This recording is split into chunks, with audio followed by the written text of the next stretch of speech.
Hello, BDL advisor clients. Jeff Brown. It's March 21st, 2023. Three things in this month's update. One, probably most important to you, is how are your assets protected? We put two things in there. One is SIPC insurance, how that works, the Securities Investors Protection Corporation. The other one is how the custodian's insurance works. And that's with the BNY Mellon at Pershing. So you can read those two things. And if you have any questions, feel free to reach out and ask us. We'd love to talk to you about it. The main thing I want to talk about is peak inflation and peak fear. I talked about peak inflation in October of last year. I said, it looks like maybe we've reached peak inflation. That was as of June of last year. That is holding. Is inflation going down fast enough?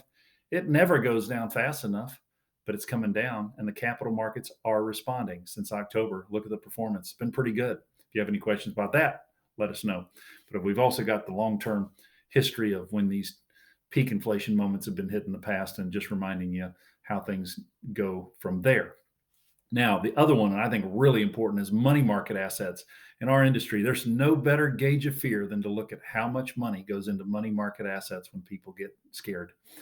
And boy, it's kind of interesting. They've been scared, the last quarter of this year. They're scared, but really things are doing fine. Capital markets are actually doing pretty well. Bond markets are up this year. Stock market's actually up a little bit this year as well. So interesting how people will look in the review mirror and try and drive their car. At any rate, take a look at performance of the stock market after these peak money market rates. We are at some huge money market levels right now. Take a look at that. I'm not going to say it's going to happen again, but it's already starting to happen. However, there's no guarantee that those kinds of returns will be realized again.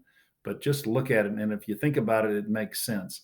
When people pile their money up in money market accounts, they typically don't stay there forever. So at this point, take a look at that. If you have any questions, we'd love to talk to you about it. As always, we very much appreciate you. Thank you very much.